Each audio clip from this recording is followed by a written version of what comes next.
Good evening and welcome to this week's episode of Sunday Night Live. Man, sorry that we're late. Sorry that I'm late. They're going to think it was my fault. No, it was my fault. The computer was plugged in all weekend, my laptop. And when does it decide to do an update? When I get to the hotel and I plug it in. So my sincere apologies. I'm never late. And today there was nothing I could do about it. Very stressful. It's been extremely stressful because my days just kind of run into the next. I'm go from morning until nighttime with really no break in between. I love it. I have a lot of fun doing it. But the reality is every once in a while, something's going to go sideways. And that was it today. I don't know why this thing decided to update when I was going on. But nonetheless, we are here now, and I'm excited because I've got with me Judy from Traver Connect. Welcome, Judy. Thank you, Paul. It is nice to be here. I'm getting texts that they're having difficulty getting in, so I don't know what we need to do. Well, they can't really have difficulty getting in because they're watching it on the LinkedIn feed. Got it. So they're not. Hey, Mark from. I met him on a auto transport intel. Wow, it's been quite a while. Thanks for joining. We got Wendy Reeves in the house. Good evening, beautiful people. And my good friend, Larry Feldman, who I can't wait next month. We're going to see live and in person with his band playing. This guy's amazing. If you don't know Larry or you haven't seen his videos, his band is amazing. I don't know why he's doing training because he should be touring the world with his band. That's how good they are. We got Russell B. Hill. Hello, great evening all. Cannot wait to hear what Judy has to share. Me neither. And Russell Hill said, what an awesome company. Yes, they are. Russell, that's awesome. So, Judy, why don't you, before we get started here, why don't you tell everybody about your background and how you got to this point here? Because you have quite a good background. Yeah, I have a lot of people to thank. I know it's not an Academy Awards show, but you know, as a first generation Latina, born and then raised in South Carolina, the car industry is not exactly where you would probably imagine me ending up.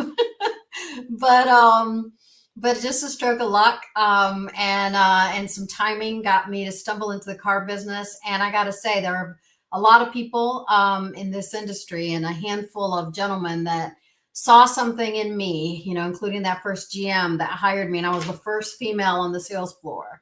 He'd never had one before. He took a chance. And within 8 months, I was the salesperson of the month and, you know, kept looking back, you know, kept going, okay. And every challenge was an opportunity, really, you know, and those guys, I spent 13 years at that first dealership and they never treated me like anything but one of the guys. And that's exactly what I needed. So I learned a lot. I fell a lot. I got up a lot. That hasn't stopped. But it was the second dealership, Paul, over at still in South Carolina. The second dealership that I went to work for was a visionary dealer principal, another one of those handful of gentlemen that saw this Traver thing. And he thought he was going to change the format, the culture, the way business was done in this little podunk town. And he was averaging 50 cars a month, but he saw something. He had a vision. He sent all of us to boot camp. Those of you who have mentioned a Traver would know what a Traver boot camp was like. I mean, a week away from your dealership and doing nothing but learning was mind-blowing. But anyway, he sent me to boot camp, and you know, and then he empowered me to actually put the processes that I learned from Traver in play, and he supported it. I'll never forget, you know, one of my own and I were talking just the other day about how that dealer principal held a 7 a.m. meeting and he had every single person in the dealership, everybody from the porter to the president, you know, was there. And it was at a little, you know, mom and pop breakfast shop. He bought it out. And he said everything's about to change and everybody plays a role. Some are going to be bigger than others, but we're going to become an appointment-based business. And, that was back in 2001. I'm just dating myself. And, by 13 months later, we were in the 3 digits. Less than 4 years later, we were averaging 215 a month. Wow. Units. Yeah. So Now, his vision, huh? I want to jump in here. Okay. The point here, and now I've been at dealerships where the dealer principal was in the service drive at 7 a.m. or 7:30. Okay. There's an old Italian saying, and you might have heard me say this once or twice before, but the fish stinks from the head. Okay. When somebody takes ownership of change happens. And that has to start at the very, very top. And man, God bless that guy for taking the step. And talk about timing, you being there as this whole thing unfolds, because that would start your journey with Traver, no? Yes, it would. It would. I was a customer first for many years. From 2001 to 2007, we were customers.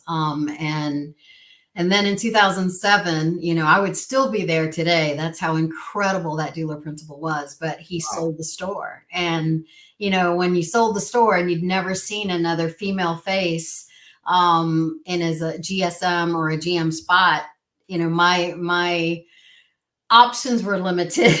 And so I started, interviewing back. And it was actually Traver who called again. They called and said, hey, why don't you come train and coach for us? And I was like, I've never had a female in the store. And they were like, well, you'll be the first. So that's how that journey started. That was pretty smart on Traver's part. Yeah. Now, was that John that reached out to you or somebody It else? wasn't John. It wasn't John Traver, but I actually did have to interview and perform to JT, which is what we affectionately call John Traver. But John Pretty, I don't know, some of you know, one of the best facilitators in this industry, was the one who trained me for 3 weeks before he let me go in store. And I'd been using the product for nearly 8 years. So they took it very seriously. We still do. But some of the innovations that have taken place in the last couple of years are pretty incredible. And I think that's just true of our industry, right? I mean, the fact is, the best of us in this industry have to embrace change. And it's a paradigm that it takes, sometimes it takes us by surprise, right? I mean, the pandemic changed everything. Yeah. And being in fixed ops and watching what's happened, I've read in so many different resources, right, that over 12 years, and now I'm hearing 14 years is the average age of a vehicle today. And that's game changing, right, for our service departments and our fixed ops departments. And Opportunity abound. Mm-hmm. Yeah.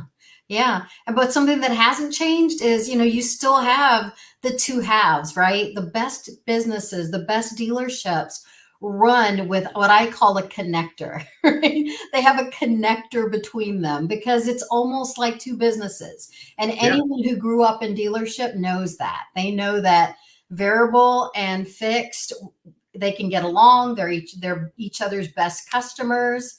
But right, it's always run like two different businesses, and that's kind of crazy. So I think the best of the best run it with a connector, like a catwalk between the two stores or the two businesses. And I think that one of the things we're seeing right now, and it's huge, is taking technology, but not forgetting all the basics and the great things that we learned, the processes, the investing in our people, right? I mean, something, and I hope he's here. I have one of the best people on the planet. He and I have been working together in some way, shape, or form for 13 years. And I call him my right arm. But, he and I love that at Traver, we get to create something for a client, and it might be unique to us, right? We'll see things trending. We see things kind of changing, and then a client has a need and we can create it. We can create videos. We can create lesson leads. We can create new guides. And then we create it for that client and watch how it works, right? And they'll tell us the results. They give us access to the results. They give us access to their recordings, and so we hear it, and then we get permission, right? Hey, this worked here. Let's test it. If it's working in Florida, let's test it in California.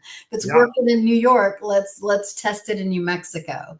So that's kind of the fun part of being with Traver Connect, that you can create something on a Monday and have it working in a dealership by a Thursday. So, well, the great thing is that you had years of experience with it.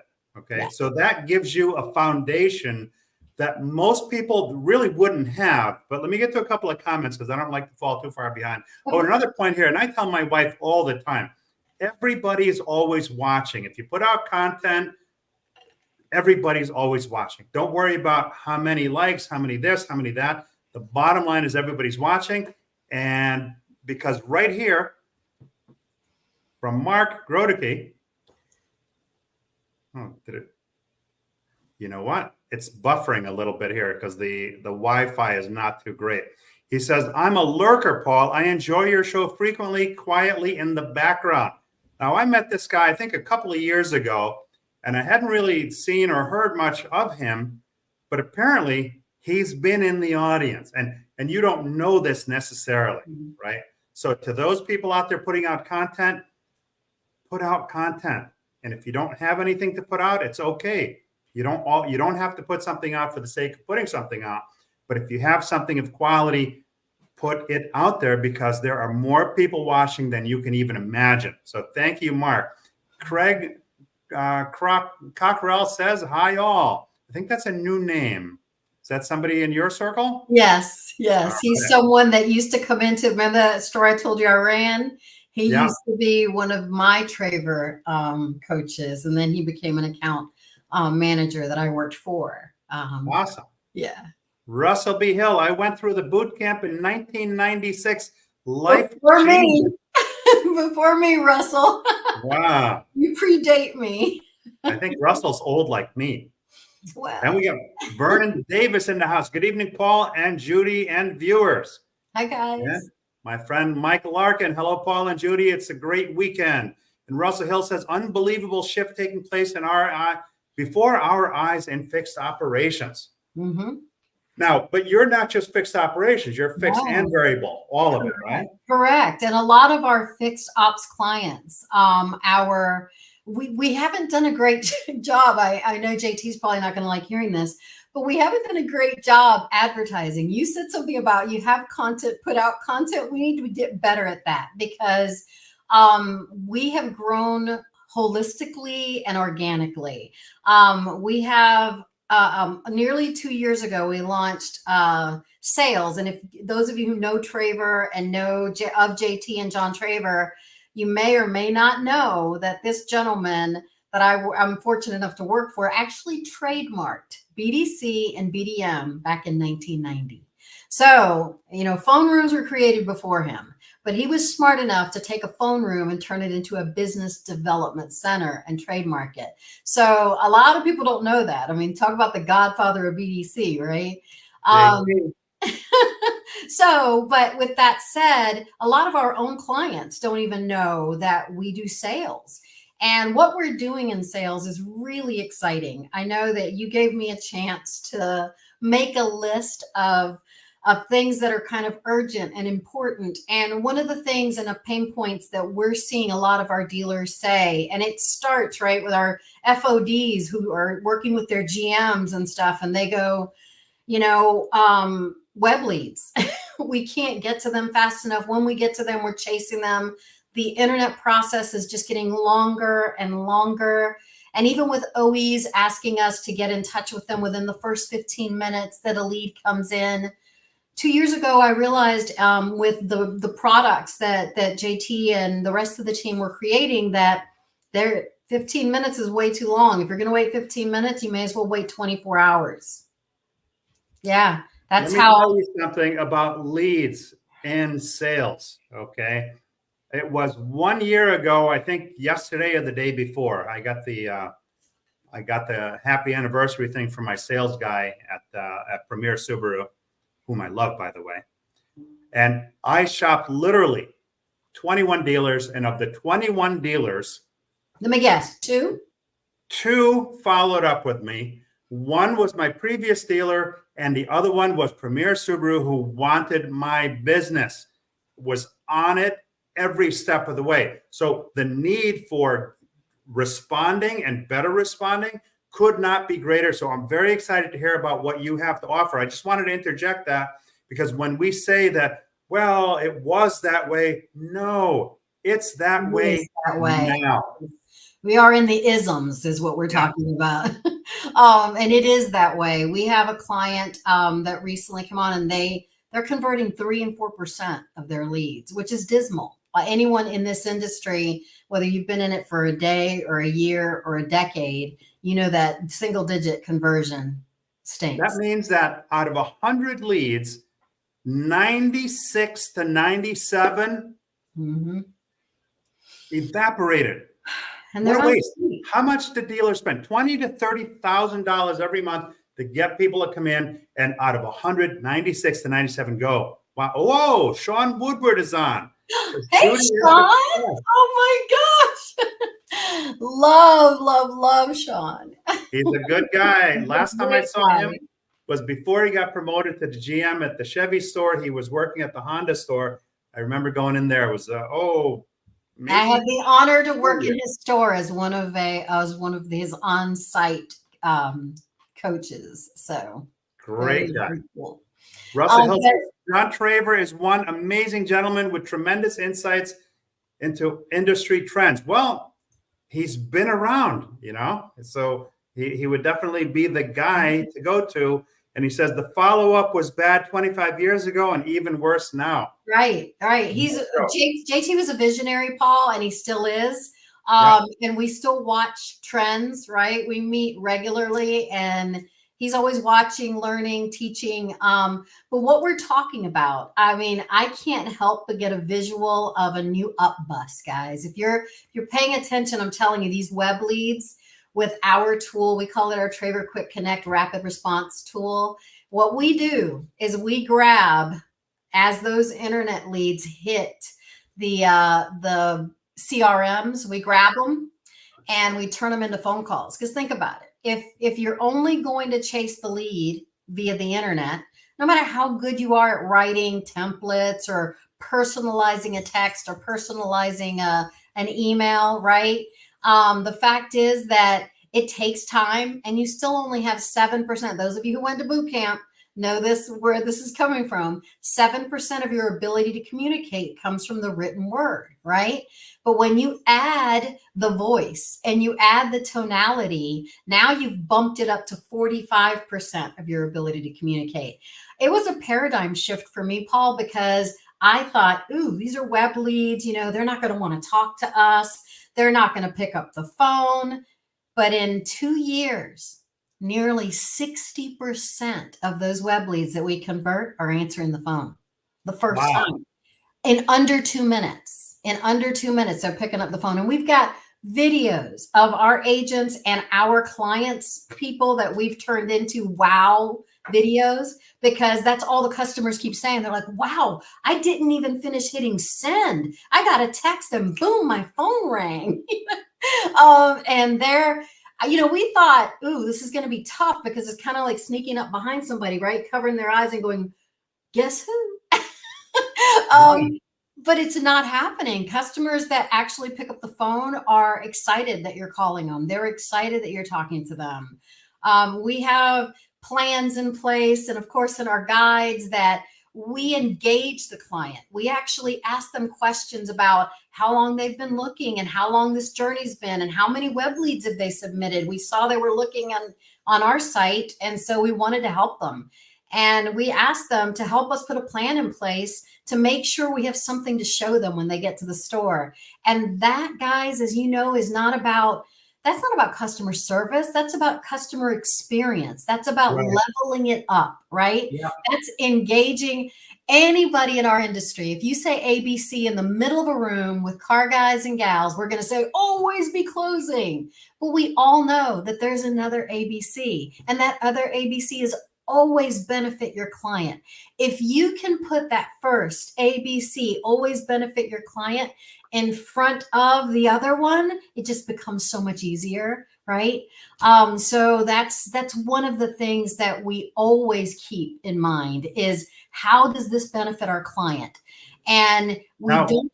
if I can jump in here, Yeah. let's illustrate, okay? Because across the board, I would say most stores today, and it's going to vary by location, but most stores are probably $2,500 per retail unit between front to back, okay? And a lot of stores, they're seeing about 300 leads come in. Now, if you have a process that has a 48% conversion rate out of 300 leads, okay, walk with me here, that's 144 people that walk, okay? You take 144 times 2,500, that's $360,000 compared to, what was it, 3%, 4%? Right. That's a that's just some of our newest clients' numbers that they gave us, and they're showing us their 3 and 4% conversions. And these are dealer principals that are besides themselves, right? They're spending all this money and they're like, we need help. So and one of the beautiful things about yes, right, you control the experience, Sean, you're right. And that's the beautiful thing about partnering too, is I look at all our dealer clients as our partners, right? We're going to give them as much support as they need from us. One of the things that we talk about, and I started a little bit earlier, about creating content for our clients, right? Yeah. Sean would love this, to prevent him from getting brain damage and saying the same thing over and over and over and over again to the same people. We create content for our managers so that they don't have to say it over and over again. There's my rock. That's Karen. I call her Karen the Rock Rust. She is our senior director of client support. So it's great. I remember meeting Karen when I was at headquarters. Yeah, she's tiny, but she's mighty, so I call her the Rock. Yeah, but that's just one of the things that we do. And but think about it. If you all of a sudden, it's the new up bus, right? If you're getting 25 and 30 phone calls, but then we take those hundreds of web leads and we turn them into 48 to 60% phone calls. Now, that's a great thing, right? Because now you have 45% of your ability to communicate. You've got all these additional phone calls. But think about that. You're manned, right? You have enough people in the dealership to handle 50-ish phone calls. And all of a sudden, it's like somebody asked you for a glass of water, and instead of a glass, I turned a fire hose on you and said, here you go. You're drowning. So we can't just, solve one problem, create another one and walk away. As a partner, we, by creating those rapid response phone calls, we also had to put in place a backup system, right? So we do have agents that back up our partners, and all they do, guys, if we have different departments, but all our agents for the sales do is train on how to turn a sales web lead into a good appointment. Again, the Traverites on the call will know when I say good appointment, I am not saying that to be a smarty pants. I am saying it to be relevant, right? A good appointment shows up. We're talking Glenn Gary stuff. A good appointment shows up or communicates with the dealership, period, right? I mean, if not, it feels like smoke. But good appointments actually take more than just making a great appointment, right? And having great rapport. It takes that dealer partner involvement. Those of you who know me know an ARC. We use a ton of acronyms, right? But an ARC is an appointment reminder contact, whether that's a phone call, a text, or an email the morning of. Somebody at the dealership has to be sending those out, right? Because think about it. I mean, I wish I had naturally blonde hair. I got naturally white hair, but I know yours let go. Good hair. It's, the funny thing is I would miss those coveted hair appointments if I didn't get a text the morning of telling me, don't forget, you've got a hair appointment today. Our teeth, right? I mean, we as an industry have to realize that our customers are not avoiding us. Our customers are not making appointments, not to not make it. They're not blowing us off. We are dropping the ball. We drop the ball when we don't, provide the reminders, and that's in fixed or in variable. And we drop the ball. Now, fortunately, our tools are getting better, stronger, right? And they have built-in reminder text and things like that. But guys, test them. Another JT favorite, right? Don't trust it, test it. And if you don't test it regularly, I just had a client who swore he had, my appointment sucked, Judy, no one's showing up. I was like, bring up your reminder, let's see it. He showed me 57 reminder texts sent out, and not one person had replied. Now, guys, you do the math. If you send out 57 texts, somebody's going to at least tell you, leave me alone. Don't text me, right? They're going to reply. So out of those 57, he had 0 responses. So I was like, send me a text. Crazy. Yeah, I didn't get it. So he was sending them, but I don't know where. His tool had broken. So again, if you don't test your tools, guys, right? I mean, what's the point in buying them? What's the point in partnering with somebody and never talking to them? What's the point in getting a tool and putting it in place and not testing it? We test them on ourselves all the time. We send, Karen the Rock Rust, who joined, exists in every client we have. We can use the Karen to test. But that's important. It's important to test what you put in place as well. It's very important, because let me just illustrate something here. Part of what I do involves mystery shopping. Okay. So when I work with my dealer partners, I have to mystery shop, and I have to see what is the state of business, because sometimes you can't see the forest from the trees, and you can't fix it if you don't know it's broken. So I would make appointments, and I would get one confirmation email, period. That's it. That would go into spam. Now, because I do a lot of work with dealerships, I know to check spam. And that's where I found it.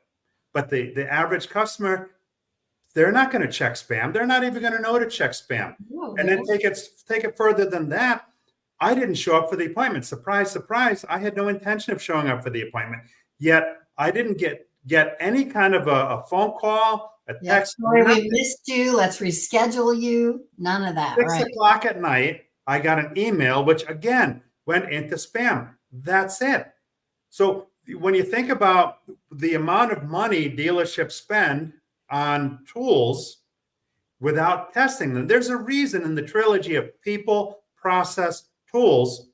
You need the people first. They need to be trained in the process. Yeah. Then they need to be held accountable in that process. And when they've mastered that, that's when you hand them the tool. You wouldn't hand somebody an AK-47 or an AR-15 without training. Right. It's a lethal weapon. When you think about the amount of money dealerships spend to bring customers in, but then don't test their products, and to have 96 to 97 out of 100 people just vanish, that's crazy. Yeah.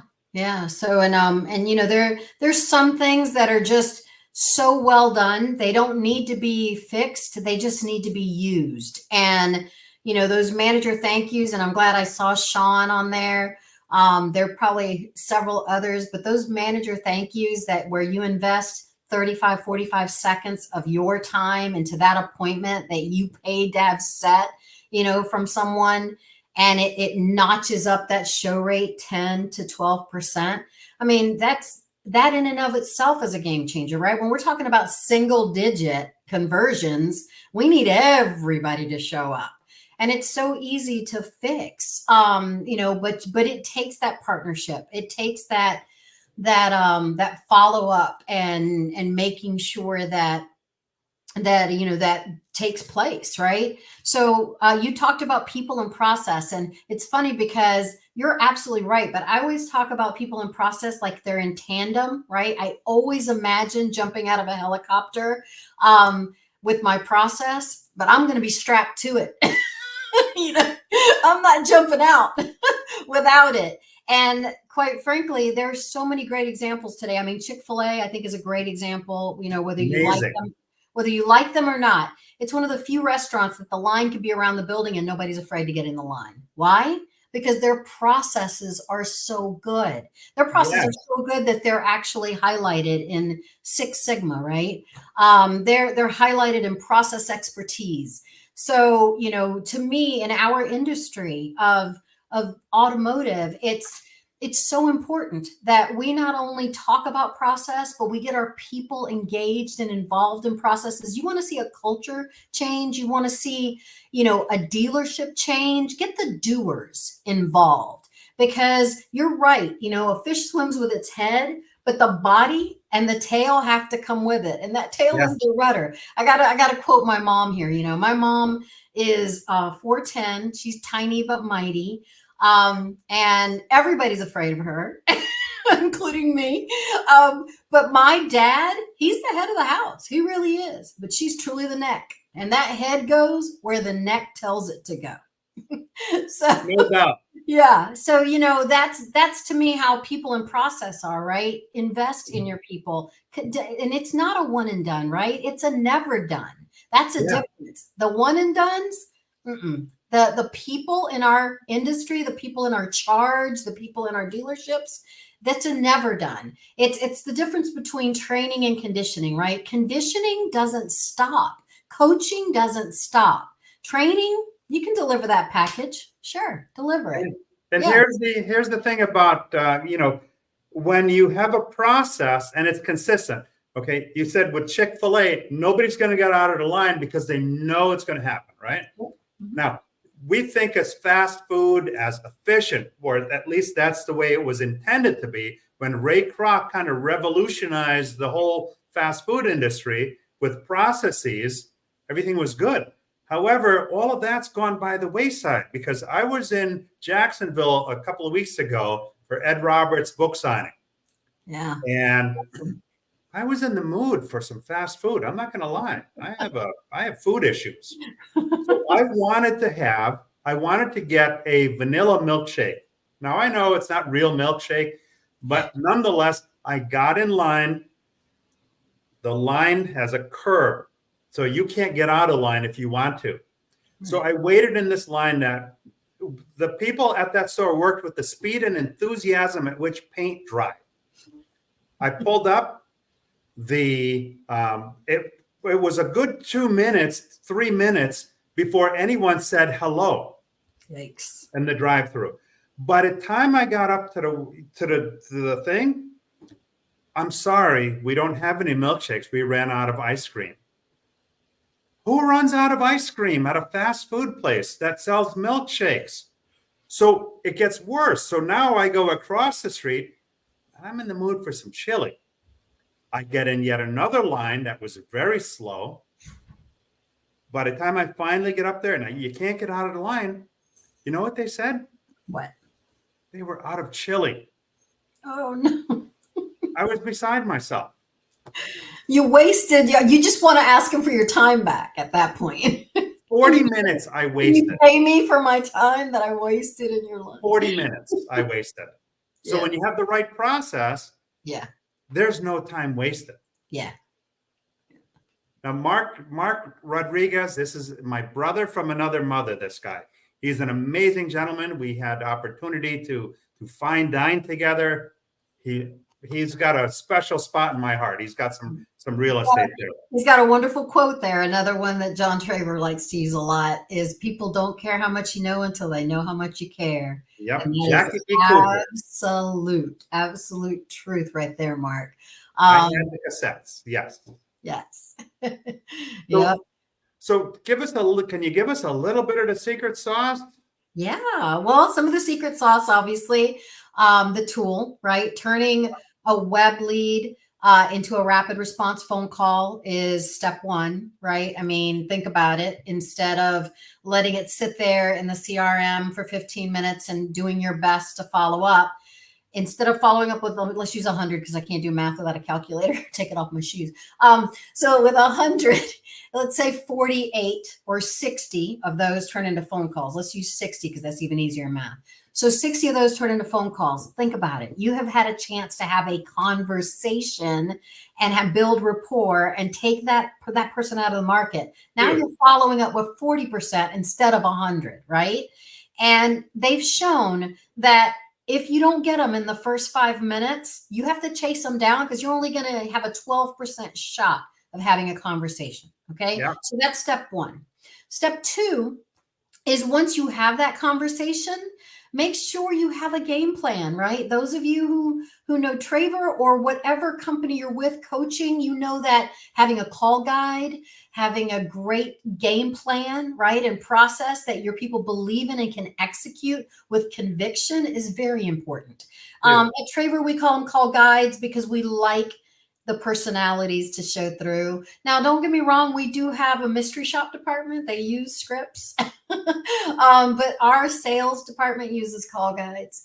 So that's step two, right? Have the tool for them to utilize. And whether it's the salespeople on site or the business development professionals or our team that backs them up, everyone's using the same tool, the same guide. We speak the same language. We just sound different, right? Speaking it because we have different voices. I always liken this, guys, to being in a choir, right? If you're in a choir and you sing, you might get a solo every now and again, right? You might get a line or two where you get to shine. But the whole beauty of a choir is the harmony. It's how they sing together, right? So we want to make sure our partners, have the tools they need and that we use the same tools.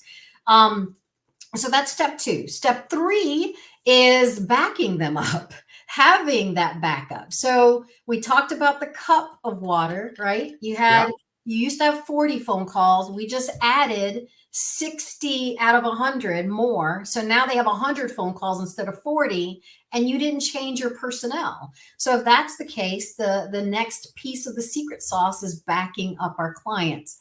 And that's what we do. And when we back up our clients, and I'm fortunate to have a Karen the Rock Rust in her department, they take a lot of care in onboarding our clients to make sure that we follow their rules, that we speak to the clients the way they would. One of the things we do when we're onboarding is we say, how would you say this if you were talking to your customer? And that's how we write it. So in the rules, when our agents are talking, they're reading the way the dealer or the fixed ops director or the sales manager or the general manager said, this is how we say it, right? So any little colloquialism, any little lingo thing, any thing that would make it sound more like the partner is sitting there with them, it happens. As a matter of fact, people are shocked all the time. They're like, what are you doing working so late? Why are you doing this? Because that's another thing. Step 4 is we give you live coverage past your operational hours. That way, it's not going into this unpersonal voicemail. It's not going into the void that then one of you has to spend an hour of your morning or an hour of your life emptying and hoping you catch up with that person to put them on your schedule or to put them on your calendar, right?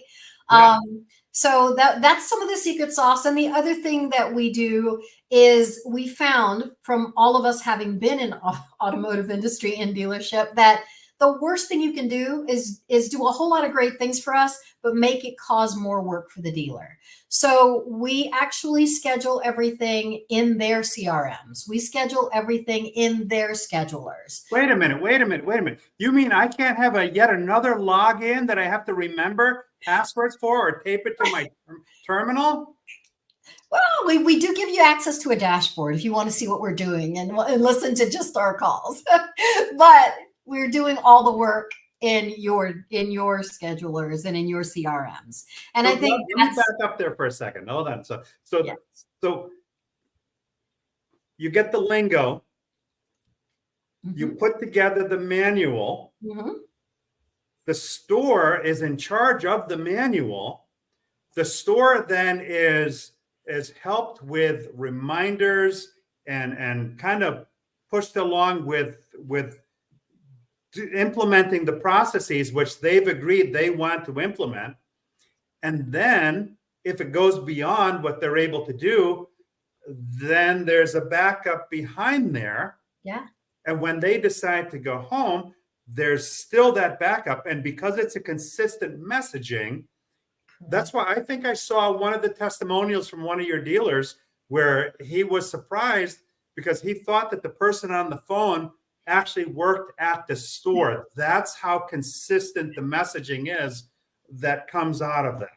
Yep. Yep. And just to kind of give you a couple of examples, we had just Friday, we had 2 different calls, right? One for sales, one for service, but the service client had earlier in the week told us he needed 25 more appointments in a certain bucket, right, to hit a tier. Yeah. Some of you on this call will know what I'm talking about, but he needed 25 appointments to hit a tier.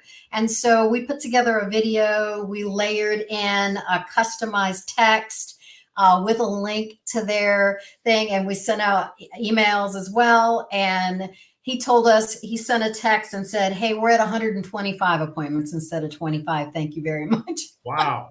So that was one. And another one was a sales client who we just started with them. So that we're in the honeymoon phase for sure. But we just turned on their 4th store, and our first 11 appointments we set, the GSM was kind enough to say, hey, we just sold our 4th unit from those 11 appointments. So, I mean, the way that pays for itself, right, is he's like, and the GM actually tested us. He didn't trust us. He tested us. He called in, got one of our agents. Yes. Got one of our agents, loved it, but then he has to be transferred. And now we got all this on recording, right? He has to be transferred to the dealership because he just had another question about his trade. And he got transferred there, and then he called us to tell us, oh my gosh, my people just sucked it up. After the way you did it. He goes, I stayed on hold forever, and I know them. They have to know me. I work there. They could see me doing this, and that's just a lot of fun to hear. And I mean, I think everyone on this call probably has either a servant's heart or like, I think it was Mark, your brother from another mother, who said, they really don't care what you know until they know how much you care. And yeah. I think that passion and caring for the client, I hope anyway, that it shows in the enthusiasm and in the way we work, So I'm very proud of, being part of Traver and the whole long history and the way we're evolving and growing. And it's very organic, but it's also very powerful. So thank you for this opportunity, and to all of you that are listening and, hopefully got some questions and some stuff to talk to us. Now, I just want to acknowledge Mark Rodicke's commentary. He says, if you're not getting text response, be aware phone carriers are blocking a lot of business text messages sent. If you are being blocked, use a new number. So some of it may just be an automatic a blocker. So good point, Mark. One of the things we do too is we mask our numbers with we try to use our clients to Google my business number when we can, obviously, because it gives them even better metrics. But as far as texting, we try to mask and make sure that the number not only is local, but looks very much like a number there. And usually, again, using our partner to help us with that. Like if we can get 3 or 4 or 5 different numbers and the partner says, this is the one I want, and that's the one we'll use. But he's right. I mean, there's always going to be some of that, but that goes all the way back to the testing it, right? If you don't test it regularly, something like that can happen to you. They don't even know it's not working. Right. Like the dealership I was talking about earlier, they have no idea until I brought it to their attention. Yeah. Now, Mark has a comment here. Mark says dealership personnel need to stop saying I'm confirming your appointment on appointment confirmation calls and start saying, Mr. Customer, I'm calling to let you know that we're looking forward to seeing you on this date at that time. Mark, I talk about the sincere thank you. The reason that I'm calling you, Mark, is just to say thank you so much for choosing us. Thank you so much for spending time. We cannot wait to see you. So we call it the manager thank you call, and you're right. They need to get rid of the word confirm and verify. Both of those are equally as bad, right? Verification is like, you need to know I did what I said I did. What? That's and like, confirming is just as bad. that's like, oh, I'm just following up. No. What are you Nathan Williams says, like they always say, the fortune is in the follow-up. Yeah. Yep. Well, one of the things, and I guess it's another little secret sauce, right? A neuro-linguistic practice, Nathan, that we use is the reason. So the reason I'm calling, the reason I ask, the reason. So if the reason is to thank them, but here's the thing, even if you're talking to your family, right? And they're busy, busy, busy, and you go, hey, the reason I'm calling, and they lean in. What is that reason? They want to hear it, right? What's in it for them? The reason. What's in it for them? Exactly. That's the reason. And if your agents or your sales professionals believe in the reason, that conviction that comes through their tonality, right? Whether they're leaving an effective message. I had another client, and I'm probably getting blown up by some of my people if they're here.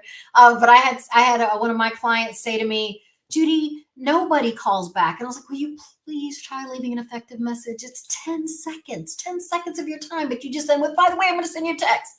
Because here's the thing. They're holding their phone out like that going, I don't know that person. I'm not going to answer. And then they hear ding and they see the text, right? And the text is, I just left you a message. When is a good time to talk? So it's 2 sentences, right? Call to action. And when they listen to the message and they hear that tonality and they hear that nice person, they're like, oh, yeah, I'll talk to that person. I'll call them back. It's the 1-2. Yeah, there you go. And what I loved about that was that GM calls me back and he goes, I left 4 messages and I got 4 callbacks. I'm like, well, he's like, that's just so easy. That's so simple. And that's the thing, guys. We spend so much time reinventing the wheel when really what we need to do is use it. No kidding. I say that all the time. We spend in dealerships so much time trying to figure out which latest shiny object we should be spending buku dollars on, instead of realizing that the answers are right in front of us. We're not splitting atoms here. We're talking about basic process. We're talking about training. We're talking about accountability. We're talking about the basics of anything that should be done to run any kind of business. And I don't care what business you're in, it's the same. Because it's the people that we're dealing with. Steve Chesson says, beyond basic business efficiency, not responding and well is rude, disrespectful, and offensive.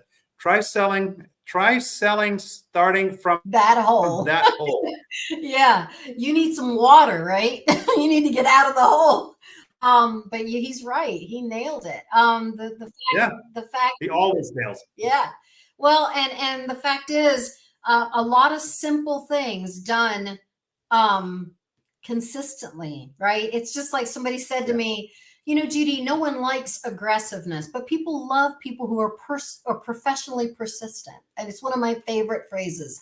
Be professionally persistent, right? In other words, if they're not ready now, but you say, and this is, I'm going to quote Bruce Pettit, one of my own. He goes, if you say a thing, do a thing, So if you say you're going to do something, do it.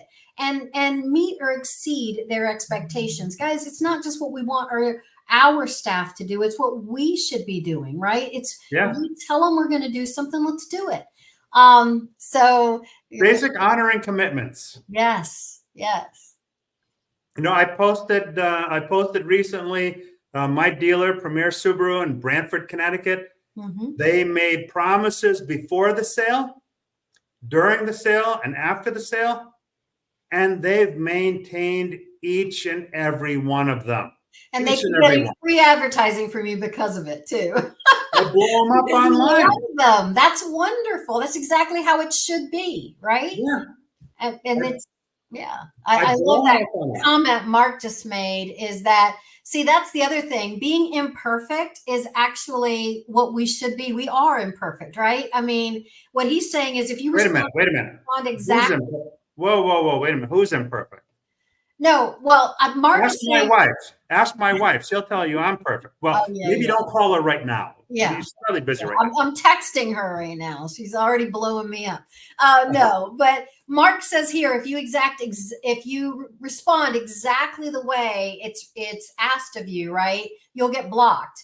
And a lot of people think like AI, and guys, don't get us wrong. We use AI. We layer AI as one of the tools to help us follow up consistently for days on, behind our people. now. But if you rely on it too much, right, and you don't listen to it and you don't watch it, again, testing your process, that's exactly what happens. The other AI, the scorer, the tester, the gatekeeper, Yeah. blocks it because it's too perfect, right? It's responding exactly to what's asked. It's not imperfect. It's not, hey, well, by the way, did you have some questions about this too? Would you consider, it's not Options. taking a left, right? Yeah. So Yeah, how many times does somebody call in a store and they're looking for a particular, and the person's on the other end of the phone says, nope, we don't have that. That's it. that's a killer. What? Even when someone, what they don't realize, and this is, salespeople do two things to me, or BDC professionals that are just, oh, we've got to coach it out of them, guys. They do that. They'll say, no, it's not here, but we got this or that, right? And if you do that, if you say the no, most people are too nice to just hang up, but they're already thinking about the next place they're going to call. They're already going away, right? Because you said no instead of that ABC, making it about them. That's a beautiful choice. Let me ask you, what made you choose that one? What else would There you you go. consider? Let's actually put something in place so that we have more than one thing to show you when you get here. Nobody gets mad at you for having more than one thing that suits their needs. They will drive past so many other dealerships to get to you because of the way you treated them. You're proving that over and over. What was it about that particular package that you were interested in, right? Mhm. Because a lot of dealerships today, they may not have, if I go into 100 stores and I ask them, how's your product mix? 125 of them will tell me they hate their product mix.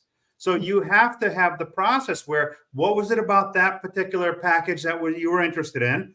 Oh, okay, because I've got a couple of other options here that cover this, this, and this. This one has an extra this one's missing this one piece. Maybe we can add that in. Just trained in the conversation to make it seem as though, hey, you're really trying to help them, right? Yeah. How many places are you going to call and have somebody just say, nope, we don't have it. Go on. Or go back to my website. That makes me want to just choke myself.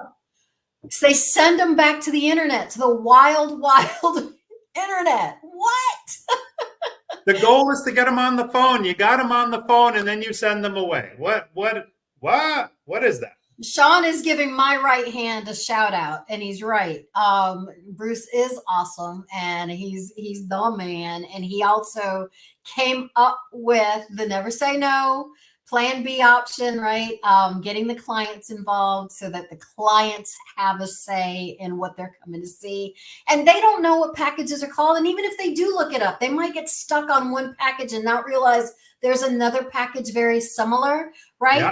And guys, we do get, I call it fishbowl syndrome, right? We do get to where we're like, I don't like this inventory. I don't like this. I don't like that. Then you hire somebody new that doesn't have any of those paradigms, and they come in and sell that car that's been there for 90 days. Hello. Or right. So if we get out of our own way and actually just rely on our process and our people, holding them accountable to following the processes, then we see different results. And the other thing is, right, and it's not a secret, it's just obvious, but I always call it uncommon sense, because if it was common sense, we wouldn't have a need for this.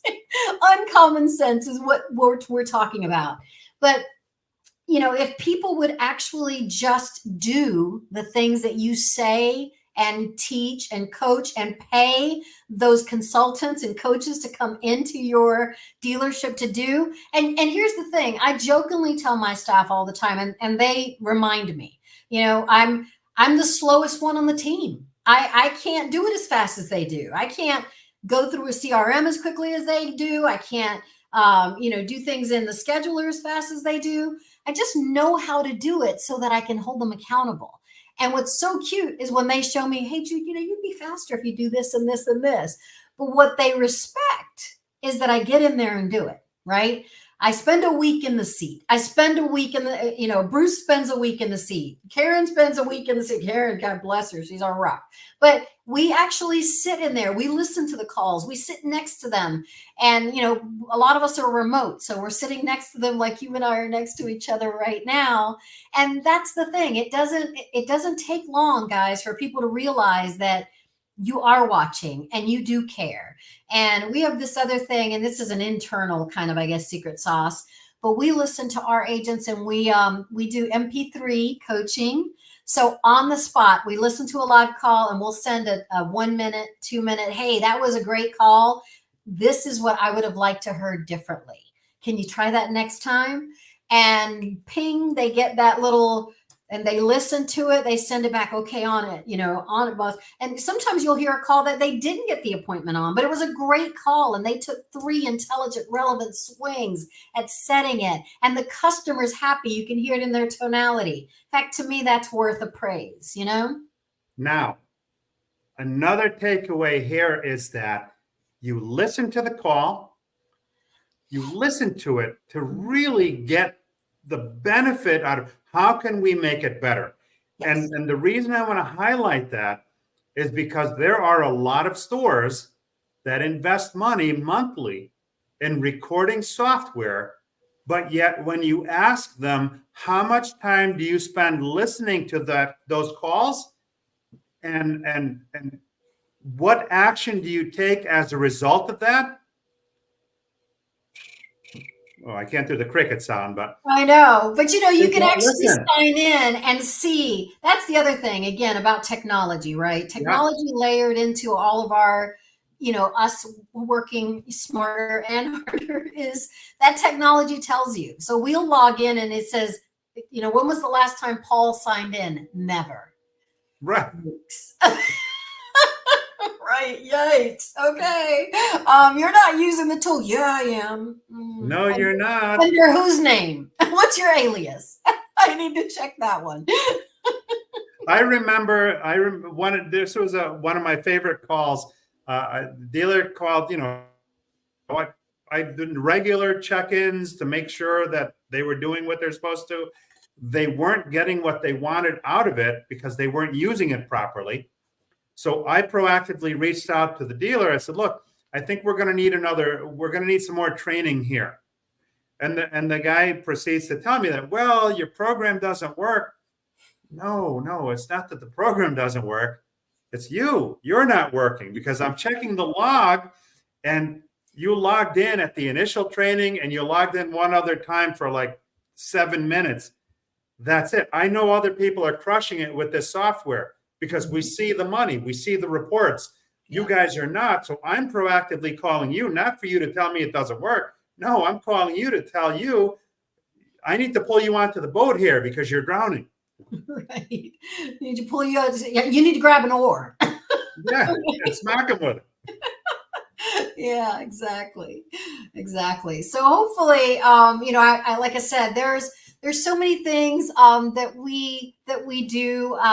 We do mystery shop, we do inbound, outbound sales. Like I said, we don't do a great job letting our service clients know we do sales. We get so in the like blinders on, helping them with that problem, right? Or those gaps that we fail to tell them. And then when we hear they're with someone else and they're not happy, we're like, wait, what?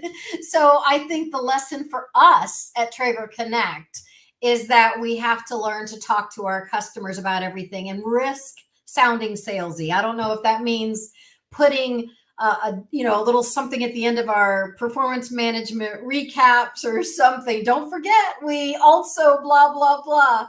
But I do think every now and again, guys, everyone on this line has a specialty, but you got to toot your own horn sometimes, right? Because I do work for a great company and I'm so honored and pleased and thank you, Paul, for everything you've done for us and to spotlight us and to help us. And it just means the world. And obviously, I've got a lot of my own and a lot of post and current clients that are popping up, and it's just fun to see them, and it's fun to be their partners. Now, I want to toot your horn a little bit because there are people on this call that have been watching but never really said anything until you show up. Now, if I had a thin skin, which I don't because I've been in this too long, I might get offended at that. It took you to pull them out. Well, thank you. Thank you, everyone. All right. So if you're not connected with Judy, whether you're watching now or on the replay, a lot of people watch us on the replay, connect with Judy. There, everybody's tagged. Just click on the name, send a connection request. I don't know about anybody else, but the way I look at it is I like to connect with like-minded professionals. If I can help you or you can help me, then we need to connect, right? As my good friend Paul Machine always says, a rising tide lifts all boats. Amen. If you're not relevant to my industry and I'm not relevant to yours, you know, I'm in the automotive space and I'm in the hospitality restaurant space. So if it's relevant, by all means, send us a connection request. Judy, any final thoughts you want to leave with us? Just to keep going, keep smiling, and keep doing. I mean, the fact is, every single day is a blessing because we get to try all over again. And if you're willing to do that, then we're going to be successful, and we can change this business. One person makes a difference, just like 1 degree can make a difference. So. Yep. And with that, I thank you guys for tuning in, both in live and on the replay. Judy, thank you very much for being on the show and sharing with us. Stay on after we log off here. I wish you guys and gals all a safe and successful next week. And we'll see you next week on Sunday Night Live. So, Judy, stay on if you would. Yes, sir. All right. Thanks, everyone.